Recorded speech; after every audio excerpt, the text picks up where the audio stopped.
Bonjour à toutes et bonjour à tous. On se retrouve aujourd'hui pour ce nouvel interlude culturel. Au masculin. Au masculin, et on sait pas le combienième parce qu'on a fait beaucoup d'erreurs comme ça en se plantant, mais bon. Vous savez très bien par lequel on est. Alors, des films, des séries. Et en même temps, il y a des musiques. plein de choses. Ah, il y a sûrement une BD là, je pense, ouais, et voilà. Wow. On espère. Et on espère que ça vous plaira. Whiplash, la BD. Et on espère que ça vous plaira et que vous la partagerez si ça vous plaît, parce que c'est important. Exactement. Et la première heure arrive tout de suite. Et oui. I'm not gonna fight you. Of course you're not. You're gonna fight you.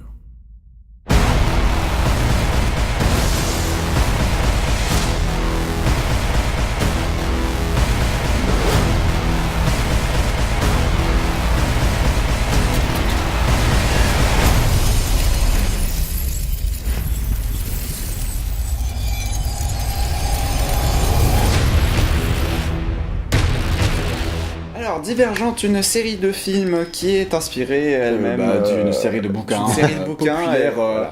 Qui est vraiment, on va dire, dans la vague des bouquins pour ados qu'on adapte, genre qui a, bon, on va dire Twilight, Hunger Games, Divergente, voilà. Harry Potter c'est déjà largement avant. Oui, bien sûr. C'est dans cette vague-là qu'il y a en ce moment. Il y a eu aussi, Sublime Créature d'Alarmant. Il y a eu, aussi le Warp truc bizarre Art, là, avec le dragon, enfin l'espèce de dragon chelou là, je sais plus qui est sorti.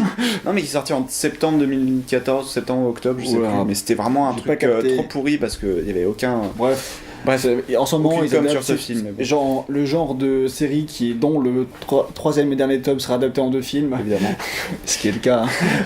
Comme les caisses. Comme d'hab.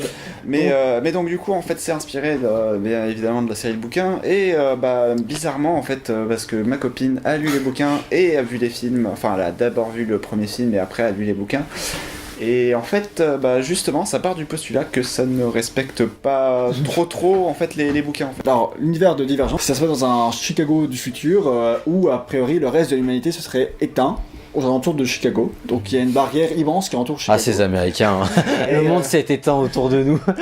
Et qui garde justement une espèce de guerre, un truc qu'on ne savent pas trop parce que c'était longtemps, tu vois. D'accord. Et donc le système donc la ville de Chicago, elle fonctionne selon un système de un peu de caste indienne, mais enfin donc il y a 5 factions. T'as les courageux, je sais plus comment ça s'appelle, c'est les ambitieux en français, c'est les ambitieux. T'as ceux qui, ça va être la police du monde, c'est le monde de voyous, je sais pas trop pourquoi c'est la police. C'est parce que c'est ceux qui sont badass, qui vont oser faire des trucs de ouf, c'est un peu Yamakasi, tout ça. Ouais, enfin en gros tu as 5 casques. T'as ceux qui disent toujours la vérité, t'as les peace and love, t'as ceux qui sont toujours généreux avec les autres, et t'as ceux qui, ceux qui sont intelligents. Voilà. Ouais, c'est ça en gros. Voilà. En gros tu as 5 castes et en gros, au début, tu nais dans ta famille, etc. Et après, assez vite, tu as un rituel. Tu passes un test et après tu choisis quand même t'as un test qui te dit dans quelle faction tu vas appartenir et après tu choisis quand même toi vers laquelle tu te rediriges. C'est très inspiré d'Harry Potter. Voilà. Avec les 4 maisons. Donc du coup, en plus de ces 5 castes, en fait, il y a justement la caste. Enfin, c'est pas vraiment une caste, c'est vraiment c'est les divergents. C'est ceux qui n'entrent dans aucune case. Enfin, c'est pas qu'ils entrent dans aucune case parce qu'il y a les 100 factions et eux ils ont pas de faction, ils vivent à part, c'est les clochards. Ouais, c'est ça. Et t'as ceux qui entrent dans trop de factions, c'est-à-dire qu'ils pourraient être dans 3-4 factions tellement ils sont leur personnalité est tellement ouf, tu vois. Ouais, c'est ça. Et l'héroïne qu'on va suivre, elle, c'est une divergente, sauf que elle le cachera et les érudits, ils vont traquer eux les divergents parce que ce serait une menace pour la société. C'est ça. Enfin, selon eux, tu vois. Exactement. Je sais pas pourquoi, mais. Okay. Alors, on comprend pas trop pourquoi c'est vraiment une menace, mais. Enfin, c'est un peu un état totalitariste, tu vois. Et d'ailleurs, tu sais, t'as ressemble à Marine Le Pen. Mais donc, du coup, en fait, c'est un postulat de départ qui est assez intéressant. Enfin, l'univers est assez bien. Intéressant, moi je trouve que c'est très cliché. C'est très cliché. En fait, la base, en fait, elle est bien, en fait, apparemment. A priori, dans la base les des livres, et c'est un truc qui est cohérent, expliqué et tout. Mais dans le film, dans Divergente 1, c'est tellement mal retranscrit, en fait. Disons que ça survole tellement tout ce qui est personnage, tout ce qui est psychologie des personnages, tout ce qui est univers, etc. On parle juste de l'univers. la ville, t'as pas l'impression qu'elle peut exister, dans le sens où bah tu sais pas comment les fonctions elles vivent, enfin je veux dire comment, comment ce système il tient debout, t'en as aucune idée, t'as juste que le système il est là, ça fonctionne, on te dit que ça fonctionne. C'est un peu le souci qu'on peut retrouver dans Hunger Games aussi, dans le film. Dans le film, effectivement, tu vois, ouais, voilà, avec les différents districts, disons que il y a des choses que tu devines, c'est pas mal fait, mais c'est un peu trop éludé, l'univers était pas assez mis en avant surtout dans le premier, ce qui fait que tu pouvais avoir un peu de mal des fois, ou dans le deuxième même, à comprendre vraiment les influences et comment tout marchait bien, parce que justement c'était trop rétréci. Ouais, mais les districts d'Hunger Games, c'est vraiment des trucs super séparés, etc. Ouais, non mais c'était bien, c'était quand même bien fait, hein, j'avais quand même bien compris, mais c'est vrai que c'était une critique qui a été faite, c'est juste pour faire le parallèle vu que vous l'aviez fait. Du coup, en fait, le truc c'est que les castes elles sont censées interagir les unes avec les autres en fait, et donc du coup, tu vois pas tellement d'interaction. Et ouais, mais tu sais pas comment ça fonctionne, et du coup, ce qui peut être un peu intéressant si c'est bien fait, ça donne vraiment un truc cliché, genre ouais, bah voilà, il y a les gentils, il y a les méchants, enfin ouais, c'est très ça, simplement. Enfin, genre, quand t'as le plan du film 1, quand on te présente par exemple les ambitieux, donc ceux qui sont la police du monde, tu vois une bande de jeunes avec des costards, avec des vêtements en cuir et tout, qui vont sauter d'un train, badass, genre ouais badass, et puis l'héroïne elle fait je les ai toujours admirés et tout, tu fais pourquoi? Ok. Pourquoi? Genre c'est la police du monde, mais tu vois pas pourquoi moi j'ai vu, c'est juste une bande de voyous quoi. Bref, du coup en fait d'après ma copine qui a lu les livres, du coup c'est beaucoup plus inspiré en fait des livres plutôt qu'une c'est pas une adaptation en fait. vraiment quoi. C'est une adaptation a priori, mais oui, mais un peu libre. Ça les respecte pas tout à fait en fait, parce que en gros il y a pas de trucs qui changent dans le départ.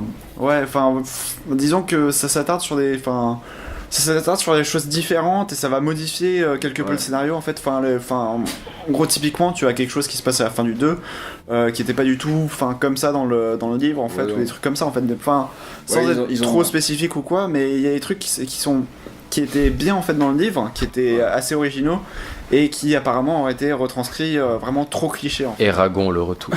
Non ouais, mais je pense que à mon avis c'est quand même moins pire qu'Eragon qui était un viol total. Donc sans s'attarder sur l'adaptation en livre du livre en film, parce que malheureusement je pense que c'est comme ça pour la plupart des bouquins, mais là je pense que vraiment Divergente n'est pas aidé parce que des fois les dialogues c'est vraiment de la merde. Ouais, vraiment mais dans le genre de aucune subtilité totale. Mais il y a des fois c'est vraiment alarmant quoi. Dans le 2 je m'en suis bien rendu compte, c'était vraiment honteux. Des moments cinéma, on a explosé de rire en même temps, tu sais. On a vu le film ensemble du coup, et c'était horrible parce que tu sais il y avait des trucs, c'était genre tellement cliché. Au bout d'un moment t'as des personnages du film qui vont dire ouais bah si elle se rend ce serait mieux et tout, et t'as le héros, il va dire ouais mais faudra d'abord me passer sur le corps, etc. Puis t'as tous les autres copains de l'héroïne qui feront ouais mais moi aussi. C'est vraiment le truc le plus cliché au monde, mais si encore il y avait que ça, tu vois, mais c'est même pas que ça en fait, c'est même dans les dialogues en fait de certaines autres choses en fait, genre la grosse méchante, elle a des punchlines qui sont elle a des punchlines genre c'est vraiment c'est super cliché, vous allez vous en rendre compte à un moment. Mais voilà, c'était vraiment cliché, dans les dialogues c'était vraiment, il y a des passages qui sont super honteux, mais pour contraster avec ces passages super honteux, moi j'ai trouvé des trucs qui étaient vraiment super bien. Divergente 1 je l'ai trouvé relativement intéressant finalement, parce que je n'entendais rien du tout, mais qui passe par toute une phase d'entraînement, parce que finalement l'héroïne elle va choisir le camp des audacieux, donc les alors badass. qu'elle était alors qu'elle était pas badass du tout. Ouais, à l'origine elle était fraternelle ou je sais pas quoi. C'était les altruistes. Ouais, altruiste, voilà, d'accord. Et donc toute une phase d'entraînement où tu sais pas trop si elle peut se faire éliminer, donc du coup devenir sans faction, et en même temps où ça commence les gens commencent à avoir des doutes si elle est divergente ou pas, et donc assez intrigue assez intéressante en soi, mais quand même des... Donc c'est tellement dilué, c'est une intrigue tellement diluée, en fait il manque la forme en fait, parce que En fait moi je crois que surtout la fin était mal foutue dans le premier, dans le sens où ça allait trop vite, c'était trop bâclé et trop fait en mode badass, et ça manquait vraiment d'intensité, c'était trop... Non, c'est vrai que le 1 il manquait vachement d'intensité en fait. Mais j'ai quand même trouvé, il y a quand même des idées qui m'ont plu dans le premier. Ouais. Mais dans la forme c'était quand même pas ça, il y a encore un truc cliché, notamment dans la relation amoureuse, voilà, comme d'hab, tu t'en doutes. Hein. Mais voilà, mais du coup ce que ce que je retiendrai en fait de ces deux films pour l'instant, parce que le 3 il est prévu en 2 parties, mais je sais pas si le prochain sortira en 2016 et 2017, voilà, comme d'hab. Mais du coup, ce que je retiens de ces 2 premiers films, en tout cas, c'est vraiment l'aspect en fait, illusion et réel en fait. C'est-à-dire que la mise en scène va vraiment faire en sorte que tu sois toi-même paumé en fait, parce qu'en gros, tu as des phases de simulation, de tests, voilà, comme par exemple pour des tests enfin des trucs réalité virtuelle où ils sont là et ouais, c'est ça. C'est particulier, c'est bizarrement intégré dans le scénario quand même. Mais par exemple, les simulations pour tester de quel cast tu fais partie en fait, ou de quel cast tu serais le plus adapté par rapport à combattre tes peurs, etc. Voilà, en gros, c'est des trucs qui sont vraiment intéressants, et en gros ça va. Et en fait, ce que je trouve vraiment bien, c'est que la limite entre le réel et le virtuel, en gros, le réel et l'illusion, en fait, c'est vraiment bien foutu, parce que surtout il y a des trucs qui sont plutôt sympas, genre tu dis je sais pas, là c'est une simulation, là ça en est pas une. Enfin c'est bizarre. Et moi il y avait des moments où je switchais comme ça, je me disais non là c'est obligé, c'est une simulation. Non en fait là c'est non c'est une simulation. Ouais. Et c'était vraiment cool parce que ça te mettait vraiment. Oui voilà, évidemment c'est dans un passage particulier, mais ça met vraiment le doute, et ça je trouvais ça vraiment bien de ce côté-là. Donc, après Divergent 2 du coup. Voilà. Il est un peu plus axé action et suspense, parce que du coup le scénario est bien placé. Il y a un truc qui s'appelle l'insurrection, je crois, c'est ça. Divergent 2, l'insurrection. Donc là, elle commence à avoir une espèce de révolte, etc. Et il y a un peu plus.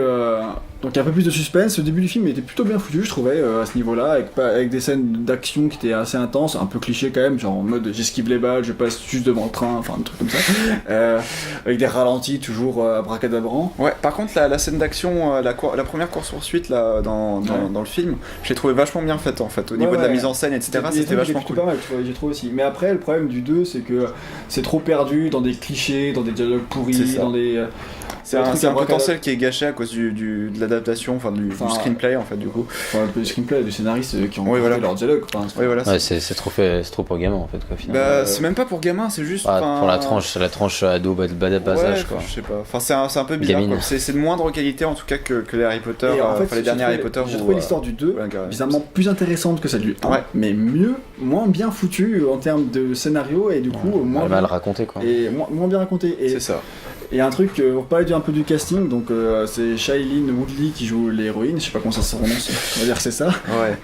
Elle a un visage un peu peu atypique, ouais. Ça fait pas trop héroïne de blockbuster, mais du coup c'est plutôt sympa, elle joue assez bien, ça va. Ouais. Le héros copain, il est un peu classique, mais ce qui me fait rire, c'est que genre un des mecs un peu connards du film, c'est Miles Teller, celui qui joue dans Whiplash, dont on a parlé dans un autre interlude, dans une future, et qui joue aussi avec elle dans The Spectacular Now, qui lui est plutôt bon, et moi je suis un peu désespéré de le voir dans un rôle comme ça, parce qu'il est vraiment pas mis en valeur. Et t'as aussi Kate Winslet qui joue la méchante, mais là je suis trop triste pour elle, elle cache tonne à fond, c'est trop pour payer ses factures. Je sais pas comment on lui a vendu le fait qu'elle puisse jouer là. Voilà, sûrement cher. Peut-être qu'elle a juste pas lu le scénario, peut-être. Je sais pas, peut-être qu'elle met des bouquins. Tu sais, peut-être que si sa fille était fan des bouquins, vraiment, c'est dedans. Peut-être que si on te fait une enveloppe à 50 millions et que tu sais que tu vas pas rien avoir à travailler parce que tes dialogues vont être pourris. En tout cas, il y a très peu de. Elle est quand même vraiment réputée. Ce qui est marrant, c'est que justement, il y a très peu de têtes d'affiche en fait sur les deux Divergentes. En fait, les têtes d'affiche, elles sont personnages secondaires. Les têtes d'affiche, c'est Kate Winslet et c'est Naomi Watts pour le ça. Genre, Kate Winslet, que je voulais dire, c'est que genre, elle a. Des fois, tu vois qu'elle joue bien, mais des fois, dans le premier, elle a l'air un peu désintéressée, mais c'est parce qu'elle est pas trop mise en valeur dans le film. Et dans le 2, tu vois qu'elle joue bien, mais en même temps, les jokes sont tellement nuls que ça marche pas trop. Ouais. Et moi, ce qui me désole un peu, c'est Naomi Watts, qui est là dans le 2, qui était pas là dans le 1, qui est une actrice que j'aime beaucoup, mais là, je trouve qu'elle est hyper mal castée parce que trop pas à la tête de l'emploi par rapport à son rôle. En plus, elle a les cheveux bruns alors qu'elle est brune normalement, et du coup, elle ressemble à. Elle est blonde normalement. Normalement. Du coup, là, elle ressemble à Scarlett Johansson. Du coup, je savais que c'était Naomi Watts, mais j'avais le doute des fois. Et elle a vraiment pas la tête de l'emploi et vraiment pas le charisme qu'il faut pour porter son personnage. Du coup, j'y croyais pas du tout à ce personnage qui est censé être un peu une grosse rebelle, etc. La chef des rebelles, en gros. Ouais. Et du coup ça marchait pas, et vu l'importance qu'elle aura dans les suivants, je me dis trop mal choisi Naomi Watts, qu'est-ce que tu fous là? C'est ça. En tout cas, juste pour terminer, par rapport à un lien que j'avais fait avec un jeu vidéo qui m'avait vraiment marqué quand même quand j'ai vu le film, c'est que dans Divergent 2 en fait, la ville elle est présentée, c'est-à-dire que de telle sorte ça ressemble vraiment trait pour trait au début de Half-Life 2, c'est-à-dire avec en gros une grande tour blanche super importante où t'as genre les élites, etc. Et où justement t'as un grand écran qui projette un message en continu du leader de la ville, etc. Enfin voilà, c'était un truc qui était vraiment super repris, et en dehors de la ville, tout comme dans Half-Life 2, en dehors de la ville, c'est vraiment un champ désertique, etc. Enfin voilà, du coup, ça m'a beaucoup rappelé ça. Après, l'univers là, il faisait aussi un peu cliché comme c'était fait. Mais genre, voilà, c'est sûr. On l'attaque qui fait un peu plus totalitariste parce que là, il y en a qui ont monté en puissance en tant qu'icône, tu vois. C'était vraiment du bas étage. C'est ça qui est. Il y a aucune, enfin, tu vois, c'est un truc qui pourrait avoir une vraie identité, un vrai truc intelligent, mais c'est vraiment finalement pas intelligent du tout. Hein. Tu vas, tu débranches ton cerveau et ça fonctionne bien, mais sans plus quoi. Enfin moi. Ils m'ont pas déplu en soi les deux films, mais je veux dire c'est pas un truc qui est spécialement marquant quoi. Après je regarderai sûrement les suivants par curiosité du coup. Mais voilà, c'est ça. Mais bon, c'est un blockbuster qui suit mais qui est pas du tout ouf quoi. Ouais, c'est ça.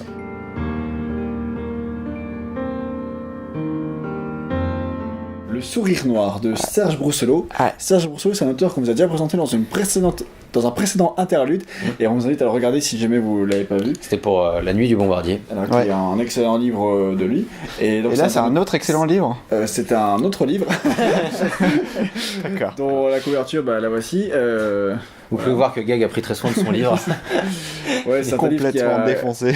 Qui a vécu. Alors ce livre il est sorti en 94 et je pense que, il est dans ma famille depuis à peu près aussi longtemps, ce qui explique un peu son état aussi. Donc c'est l'histoire d'un écrivain, David Sarella, qui a une imagination qui est foisonnante. Le mec il imagine plein de trucs délirants, et il est l'auteur d'une série de romans à succès qui s'appelle Conan Lord. Et voilà, c'est les aventures de Conan Lord, et du coup pour ça il est hyper connu et il a plein de fans à travers le monde, sauf que le mec il fait un peu un burn-out parce que déjà de base il est un peu mentalement légèrement atteint, et en plus de cela il en peut plus, il a des différends avec son éditeur, il décide de lâcher, du coup il décide de partir en vacances dans une station balnéaire qu'on lui propose. Ça me rappelle étrangement Alan Wake.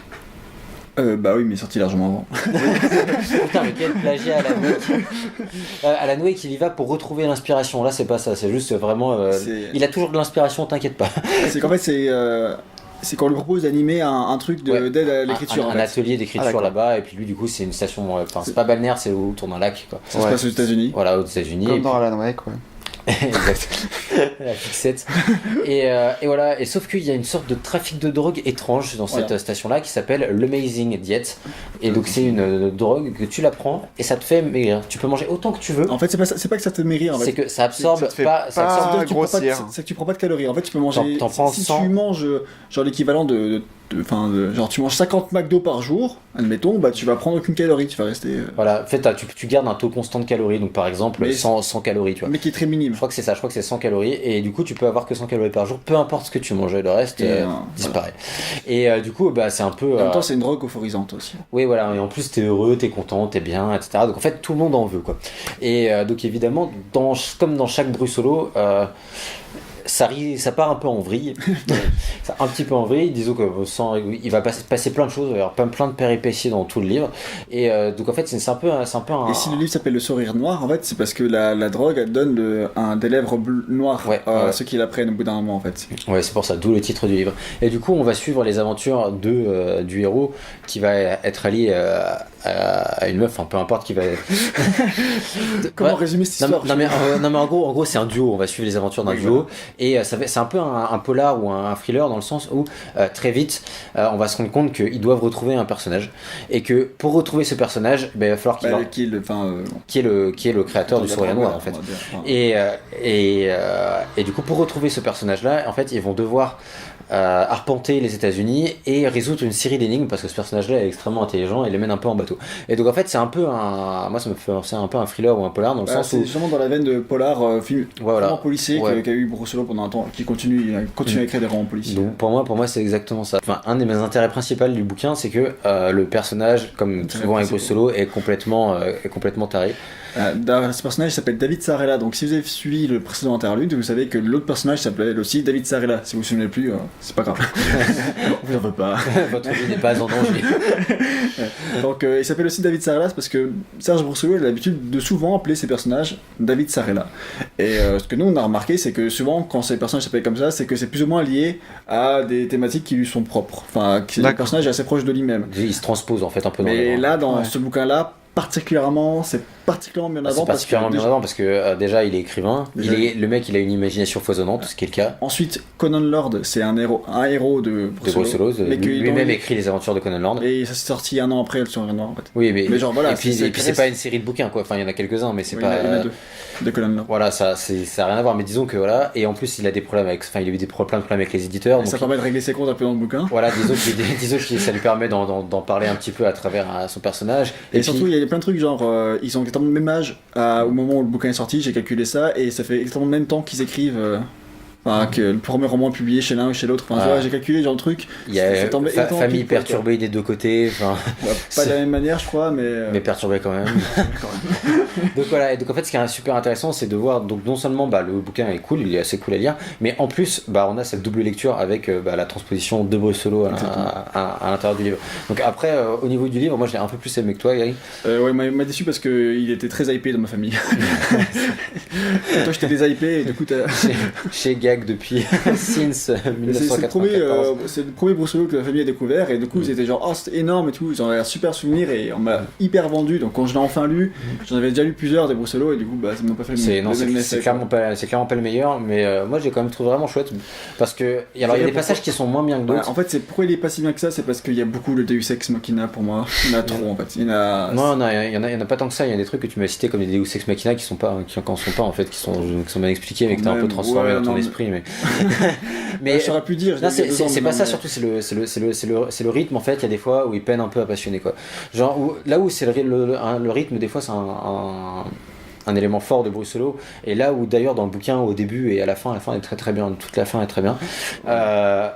Tout ça il gère très bien au niveau du rythme. En fait, autant il y a des fois un truc qui va pas trop, c'est parce que dès le prologue c'est un peu tiré par les cheveux des fois. Oui, mais ça à fond, mais dès le prologue en fait on t'explique ce que c'est la drogue, etc.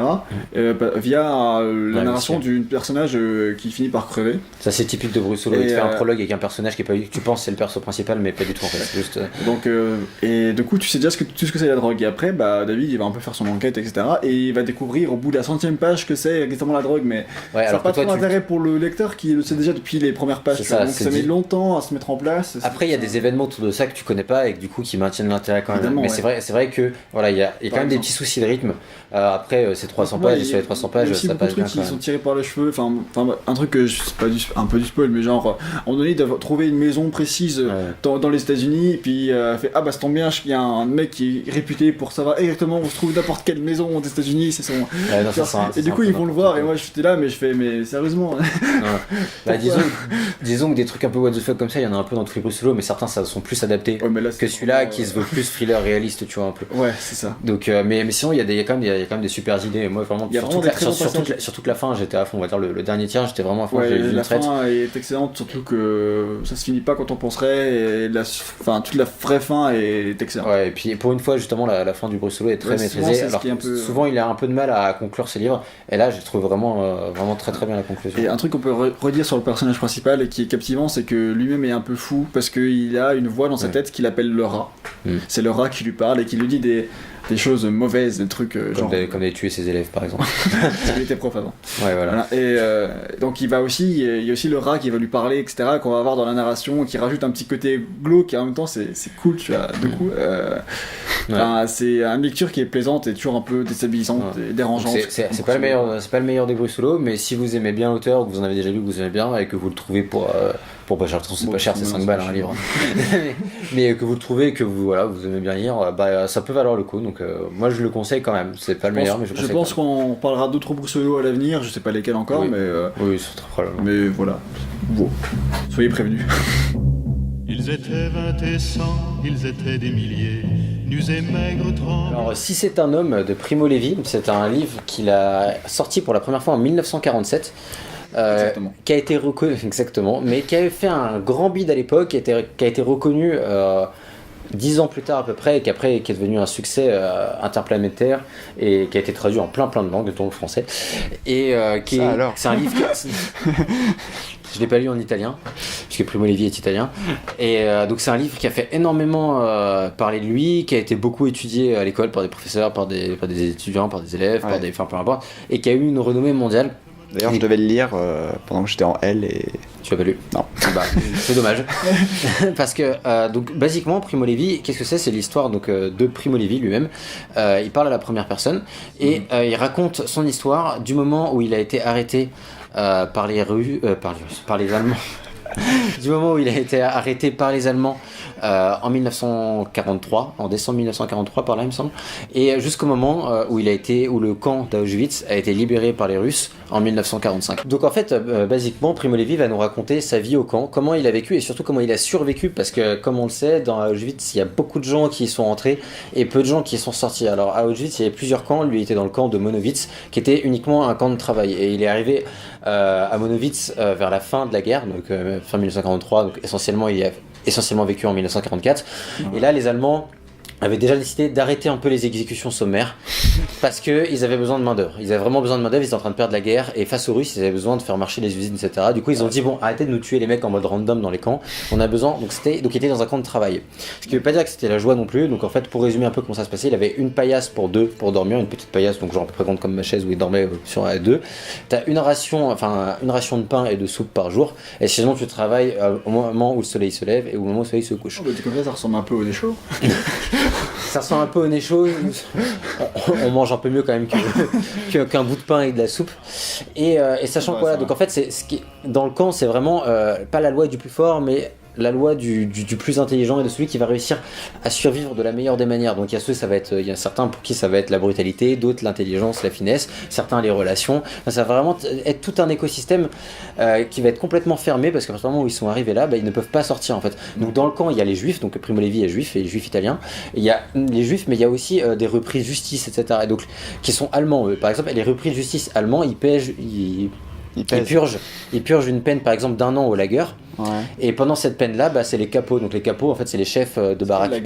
Le lager, c'est le camp, en fait. D'accord. Le lager, c'est le camp, et les capots, c'est les chefs des baraques, par exemple. Tu vois. Donc c'est eux qui dirigent les travaux, etc. Et donc par exemple, donc ces criminels, ils vont diriger. Eux, ils sont sûrs de sortir un jour. Ils sont rentrés, ils vont sortir. Ils purgent leur peine. Et ce faisant. Un faisan? Qu'est-ce qu'il fait là, le faisan? Ils n'avaient pas de faisan. Du coup, ils purgent leur peine. Mais là, Primo Levi, lui, c'est vraiment un juif basique qui est arrivé comme ça. Et d'ailleurs, quand il arrive, il discute avec des gens, et les mecs, ils le méprisent un peu en lui disant que lui, il est tout mince, etc. Que de toute façon, il tiendra pas, il va pas tenir 2 mois. Dans 2 mois, il est capoute, comme ils disent. Parce qu'ils savent très bien qu'il n'y a qu'un seul moyen de te ressortir d'Auschwitz, et ils disent très bien, c'est par la cheminée. Donc voilà, donc tu rentres d'Auschwitz et tu ressors par la cheminée. Donc la devise du camp, c'est mange ton pain et si tu peux, celui de ton voisin. Donc en fait, c'est assez parlant dans le sens où c'est vraiment un camp où il y a aucune humanité, quoi. Genre juste le but c'est de survivre le plus longtemps possible, parce que pour eux ils voient pas arriver la fin en fait. De toute façon pour eux il n'y a pas un moment où ils vont sortir, c'est juste il faut arriver à la fin de la journée en étant vivant. En fait c'est vraiment juste ça, parce que régulièrement il y en a qui meurent de fatigue, mais régulièrement il y a ce qu'ils appellent les sélections où ils font sortir tout le monde des blocs et ils les font défiler, et ça dure à peu près 1 seconde par personne, et ils choisissent si tu vas à droite ou à gauche. À gauche t'es mort, à droite t'es vivant, et ils font ça comme ça vraiment, ils te regardent juste vite fait si t'as l'air bien en point, tu vois. Et donc il y a plein d'astuces, essayer d'avoir l'air jeune, beau et tout, plein d'astuces pour passer les sélections. Ouais. Et donc vraiment l'idée ça va vraiment être juste de survivre au jour le jour. Et il est par exemple de nature, il est tout à fait normal que si tu laisses traîner une chaussette, 2 secondes après elle est disparue, on te la vole, c'est normal quoi. Donc voilà, et donc en fait c'est un camp où il n'y a plus aucune humanité, c'est vraiment en fait une sorte de gigantesque expérience sociologique où tu vas avoir tout le monde, donc toute une population, donc les juifs en l'occurrence, qui sont enfermés dans un camp, et en étant enfermés dans ce camp là, voir si on leur retire tout ou presque tout, comment ils vont se débrouiller. Et en fait ce qui est absolument génial dans ce bouquin, c'est vraiment que tu vas voir.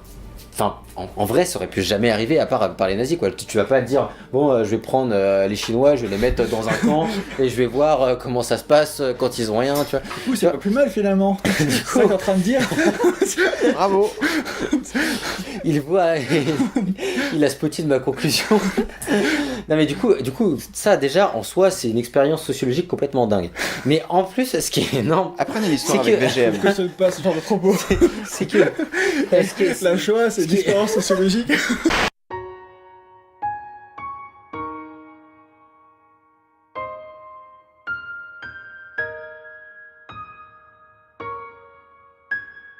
Ce qui est ouf, c'est que Primo Levi, il était à l'intérieur de tout ça.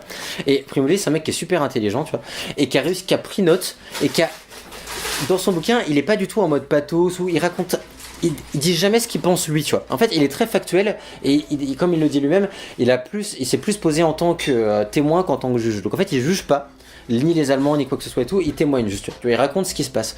Et du coup, ce point de vue-là, il permet à nous de voir ce qui se passerait vraiment d'un point de vue sociologique, comment ça se déroule, tu vois, sans que ce que lui-même pense, ça influe vraiment. Parce que tu sais, forcément, ce que tu penses d'un événement, d'un truc, etc., ça va influer sur comment tu vas le raconter. Bah là, pas du coup, puisque il essaie de se placer d'un point de vue le plus objectif possible. Et du coup, voilà, donc il va avoir cette gigantesque expérience, et tout l'intérêt, enfin, un des plus gros intérêts du livre, ça va être de se rendre compte de à quel point les gens perdent leur humanité ou pas, dans le sens où il n'y a pas d'humanité dans le camp, hein. De toute façon c'est toi-même et tu survis juste pour toi, même si tu t'allies avec des gens, etc. Enfin c'est des fausses alliances, c'est vraiment juste tu veux survivre. Et en fait tu te rends compte que dans ces trucs complètement dénués d'humanité, il y a des fondamentaux de la société actuelle qui reviennent. Donc par exemple, moi il y a un passage que je trouve extrêmement marquant, c'est quand Primo Levi il décrit il y a une bourse qui s'est reformée au camp. Donc c'est à dire qu'il y a un endroit, il y a une place où les gens spéculent, où tu spécules sur le prix du balai, tu spécules sur le prix de la chaussette, sur le machin, et en fonction des jours de l'offre et de la demande, ça vaut plus ou moins cher, tu vois. Et du coup, le parallèle avec la bourse actuelle, il le fait pas, mais toi, t'es obligé de le faire. Et c'est énorme parce que tu te rends compte à quel point que ces gens déshumanisés, ils font des marchés comme ça juste pour survivre, et que tu vois, t'as des gens qui sont tout à fait déshumanisés aussi à côté dans le monde réel, qui font le même genre de truc à une autre échelle. Mais ce qui est super intéressant, c'est de voir à quel point, du coup, ces gens, tous ces gens-là qui sont là, recréent partiellement notre société, mais sans l'humanité. Et du coup, ça te permet aux lecteurs qui ont envie d'un peu d'approfondir de différencier du coup ce qui est dans notre société est potentiellement humain et ce qui l'est pas. Et donc en fait, au-delà, donc le livre est très bien écrit, donc déjà c'est un livre qui est super bien écrit. Donc le témoignage en lui-même qui est déjà aussi assez exceptionnel, puisque Primo Levi a commencé à l'écrire dans sa tête quand il était là-bas, et il l'a écrit direct en rentrant. Et il a été publié 2 ans plus tard, un truc comme ça. Mais ça a été vraiment écrit en fait pendant qu'il était, quoi. Donc c'est vraiment un bouquin qui est extrêmement marquant parce que déjà c'est un très beau livre, il apprend énormément de trucs sur le fonctionnement du camp, sur comment ça marchait, sur toute l'expérience sociologique un peu justement. Et sur les Allemands, c'était un peu détaillé, tu vois, genre.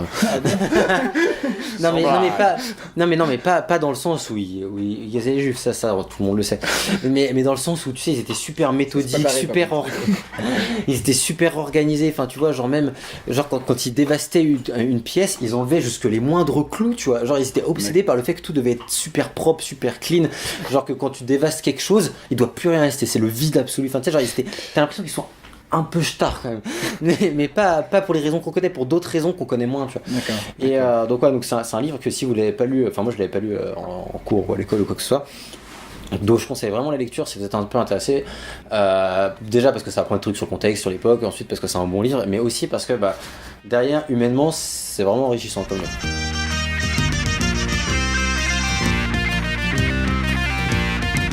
Un Lanceur d'amour, c'est un roman graphique sorti à la fin de l'année 2014, qui était d'ailleurs parmi les bandes dessinées qui ont été nommées au festival d'Angoulême, donc un festival de BD en France très très connu, où il n'a pas gagné le prix, mais il était récompensé de quelques décorations, je ne sais plus lesquelles. Et donc c'est un roman graphique en 220 pages qui raconte l'histoire d'un vieil homme et d'une vieille femme qui sont mariés mais qui n'ont pas de prénom, parce que dans cette BD en fait il n'y a aucun dialogue. C'est une bande dessinée qui n'a aucune bulle, donc toute l'histoire est racontée via des gestes, via des... par les dessins finalement, juste ça. Et donc c'est un pêcheur. Le genre de BD que j'aimerais bien lire parce que ça se lit vraiment très vite d'ailleurs. Bah oui. Et surtout que t'as pas besoin de te faire chier de lire quand tu sais pas lire. Donc c'est une BD c'est une BD de Wilfried Lupano et Grégory Panaxione. Ça se passe du coup le décor de départ c'est la Bretagne, et c'est un livre qui est un peu un hommage à l'océan, et donc les personnages du coup ils sont de vieilles personnes, du coup on a l'impression que ça se passe dans les années 50, mais en fait non, pas du tout, c'est contemporain. Et donc les dessins, dans les dessins et dans la patte artistique, j'ai l'impression que des fois ça te donne l'impression que ça se passe dans le passé mais c'est dans le présent. Et donc ce vieil homme en fait il part en mer et il a un peu un accident de pêche, en gros il se retrouve, je sais plus comment ça se passe exactement dans le déroulé, mais en gros il se retrouve accroché à un énorme cargo qui fait 50 000 fois la taille de son navire à lui, et il l'emporte avec lui ce qu'il est accroché dans le filet en fait. Et après il va se retrouver dans l'océan et il va devoir retourner chez lui. Et pendant ce temps, à la maison, sa femme, elle, elle s'inquiète et du coup elle va partir à sa recherche parce que elle allait voir une voyante en gros qui lui a dit il était à tel endroit du monde, du coup elle y va. Et puis il n'y a pas du tout les courants, ce genre de choses. Et on suit les deux personnages en parallèle et je trouve que c'est un roman graphique qui est vraiment très très beau parce que déjà visuellement, j'espère qu'on peut vous montrer des images parce que là j'ai pas le graphique sur moi, mais il est vraiment magnifique dans ses dessins. L'intensité des vagues par exemple, tout ça c'est extrêmement bien retranscrit dans la BD, et vraiment il y a des planches qui sont très très belles à voir rien que pour l'océan quoi. Et si comme VGM on aime l'océan et les poissons, alors là on a sa dose de poissons et d'océan. Enfin peut-être pas, mais enfin attention, mais peut-être pas beaucoup trop de poissons, mais je veux dire c'est comme l'océan tu vois. Mais quand même un petit peu de poisson c'est l'océan et ça c'est un truc qui est vraiment bien retranscrit. Et donc ce qui est sympa dans ce BD c'est que vu qu'il n'y a pas de dialogue, il y a beaucoup d'humour dans la narration et il y a beaucoup de comiques de situation, de gestes, etc. Genre à un moment donné il va essayer de nourrir une mouette mais qui est accrochée et qui a un truc de pollution, enfin tu sais, un emballage plastique accroché, enfin il y a plein de situations qui vont créer des petites péripéties qui vont segmenter un peu la narration et qui vont faire un truc qui est finalement très très intéressant à lire. Alors des fois les personnages spéciaux sont volontairement extravagantes, sinon que ça va être un peu too much des fois, mais c'est dans la volonté de la BD de pas être trop sérieuse, d'être un peu de pouvoir aborder tous les thèmes qu'elle a envie d'aborder et de les lier et d'en faire quelque chose qui soit plaisant, amusant à lire et en plus très beau visuellement. D'accord. Donc en même temps c'est un truc qui est une volonté écologique évidente. Donc le message des fois il est un peu trop poussé dans le genre pollution c'est mal, genre on va avoir un pétrolier à un moment donné. Mais la pollution c'est mal. Mais en même temps, comment ne pas approuver ce message, donc qu'il soit mis avec des grandes lignes, on s'en fout, c'est très plaisant de voir ça et donc vraiment je le conseille parce qu'il est touchant en plus je trouve dans la relation entre les personnages, il se dégage vraiment quelque chose, il y a une vraie identité dans les dessins mais il dégage un truc qui est hyper charmeur et je peux que le recommander vraiment ce roman graphique parce qu'il est plaisant du début à la fin, drôle, de bonnes péripéties, de sublimes dessins et c'était vraiment un coup de cœur quand je l'ai lu. D'accord. Enfin pas lu, quand je l'ai regardé.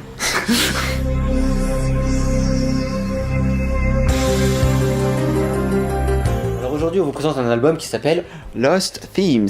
Voilà, c'est l'américain du groupe, alors c'est le seul qui a habilité à le prononcer. Lost Theme. Ouais, Lost Themes. C'est du Lost Theme. Voilà, on a le temps de le massacrer. Donc c'est un album de 9 morceaux. De qui? De John Carpenter. Et qui est John Carpenter en 3 mots? C'est pas celui qui a fait Solner X ou je sais pas quoi? Non. Non, là c'est Raphaël Dill. Rien à voir. John Carpenter, c'est un cinéaste très connu, c'est un film d'horreur. The Thing peut-être. C'est Big John. Voilà, c'est Big John qui est un grand cinéaste de films d'horreur. Donc très connu pour The Thing, tu l'as dit, et surtout pour Halloween, la nuit des masques. Ouais, c'est lui aussi. Et aussi, qu'est-ce qu'il a fait d'autre de très connu? New York 97, Los Angeles 2013. Ouais, il est connu. Il y en a plein. Non, parce que vu que VGM commençait la présentation, je me disais, bon, c'est probablement un truc avec Solner X. Voilà.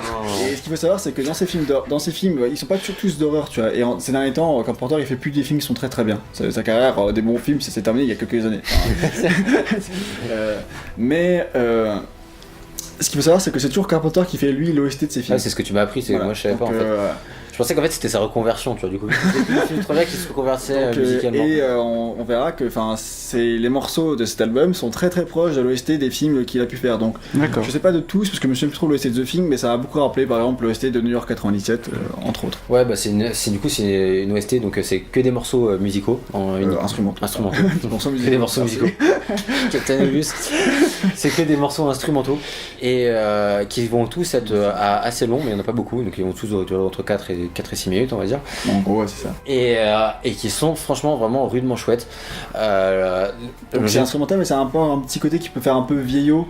Dans le sens où, enfin moi ça me paraît ça parce que c'est les mêmes sonorités qu'ils utilisaient dans les années 80. Ouais, carrément. Carrément, nous quand j'en discutais avec Torque, c'est qu'effectivement ça nous faisait beaucoup penser aux sonorités des années 80. Parce qu'il y a beaucoup de synthé en fait, par exemple, dans ces compositions. Après, moi je suis nul au niveau des instruments, donc je connais rien, mais ça me faisait penser aux années 80. Il y a beaucoup, ils utilisent beaucoup de synthé, etc. Donc, Bah, il y a déjà ça dans les oh. films, enfin, c'est vraiment une patte Carpenter que j'entends, mais j'étais là, bah oui, c'est Carpenter quoi, c'est évident. Bah, moi je connais pas, donc c'était ça saute aux oreilles. C'était un peu une découverte, mais pour le coup, j'ai trouvé ça vraiment super cool. Les deux premières tracks notamment, Vortex et Obsidian. Vortex et Fallen. Obsidian. Obsidian, pardon. C'est genre je sais pas lire. Ouais, donc Vortex et Obsidian qui sont vraiment super cool. Moi je préfère Obsidian. Ouais, peut-être aussi. Moi le 2, j'ai un pro même niveau. Et ben, moi ma préférée de toutes c'est Abyss. Moi aussi. Abyss qui commence qui est à peu près au milieu de l'album et qui commence avec un riff qui est monstrueux. Le riff de Abyss il est ouf. Ouais, qui me fait un peu penser à Doom, parce que oui, ça m'a rappelé Doom aussi. J'étais genre non pas Doom quoi. Non, mais en même temps c'est tellement cool comme riff. Oui, il est vraiment bien. Donc ouais, Abyss vraiment qui a un rythme qui est énorme. Il y a Domain que j'aime beaucoup, qui a beaucoup de variations. Domain est vraiment très très bonne je trouve. D'accord. Ouais, bah ça s'entend quand même. Donc voilà, après vers la fin ou alors les autres tracks elles sont cool, enfin tout l'album est super cool. Moi j'aime pas trop la dernière track Night que je trouve vraiment inférieure aux autres qui en soi quand tu l'écoutes ça met une ambiance et tout, mais à écouter individuellement elle est assez répétitif par rapport aux autres je trouve. Ah ouais ouais, bah je l'ai perçu comme ça personnellement, mais c'est vrai que quand t'écoutes l'album tu fais pas attention. Bah, quand tu l'écoutes en entier franchement il passe crème quoi, il passe nickel. Après c'est vrai que il y a certaines tracks qui moi j'aimais bien les écouter indépendamment, et c'est vrai qu'il y en a certaines qui te marquent plus que d'autres. Après moi j'aime bien la dernière Night. C'est plus les deux qu'il y a avant qui me parlent moins, mais après c'est vraiment, enfin moi je trouve en tout cas c'est une musique un peu pas de fanatique tu vois, mais genre c'est un peu comme fanatique. Non mais je veux dire c'est un peu comme toutes les musiques d'OST qui ont vraiment une ambiance tu vois. Genre soit t'arrives à rentrer à fond dans l'ambiance et tu kiffes et tu prends ton pied, soit ça te laisse indifférent quoi tout simplement. Et après du coup en fonction de ce qui va plus ou moins te plaire dans la musique, tu vas être plus ou moins à fond sur les tracks quoi. Donc je trouve que c'est assez personnel quand même. C'est un peu le point fort comme le point faible de cet album, c'est que c'est pas tant un album qu'une OST en fait. C'est bizarrement c'est que c'est pas une OST d'un film, mais c'est que c'est quand même un peu une OST. Enfin il y a vraiment un côté cinématographique. Ça pourrait pas faire une OST complète parce que ça reste quand même. Parce que les morceaux sont très différents, on pourrait pas faire une OST cohérente d'un seul film. C'est à la fois très différent et c'est toujours pareil. Voilà, c'est ça, c'est toujours pareil. Mais les ambiances sont différentes. Voilà, donc t'as pas de main theme ou de quoi que ce soit qui fait que ça pourrait vraiment être une OST. Mais c'est vrai que moi qui écoute énormément d'OST, ça aurait carrément pu être une OST comme une autre. Je sais pas, je ne me suis pas renseigné sur l'origine de l'album, mais vu que il s'appelle Lost Theme, je me demande si c'est pas des thèmes qu'il voulait utiliser dans ses films et qu'il a décidé avant, qu'il avait noté ou commencé à enregistrer il y a longtemps, qu'il laissé de côté, et que là il a décidé de mettre dans un album.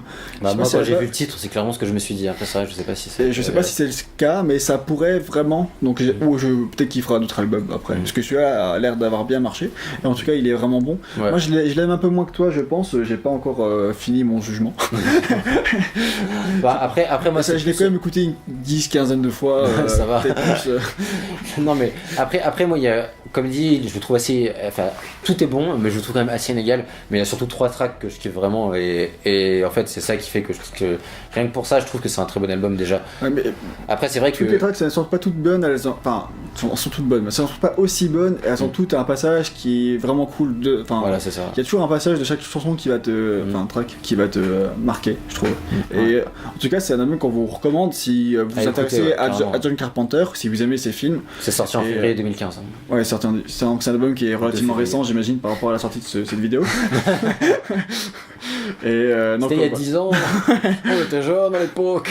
Donc on vous le recommande parce que c'est quand même un bon album.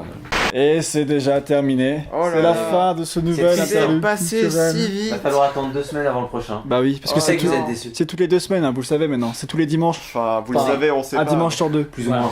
Plus ou moins. Bah, généralement c'est ça. En théorie. Ça dépend des mois de minuit et des émissions. Non, mais généralement on essaie d'intercaler les émissions et les minuit en fonction des interludes. Oui, mais bon, le planning on est chaud, on sait ce que c'est. Donc, on espère en tout cas que cet interlude vous aura plu et que n'hésitez pas à partager si ça vous a plu en tout cas. Exactement. Et surtout, pas hésiter à dire ce que vous pensez de toutes ces œuvres, si vous les avez vues, lues, je ne sais quoi, qu'on puisse discuter et à conseiller d'autres œuvres qui un jour peut-être figureront dans nos interludes. Exactement. Donc voilà. À bientôt.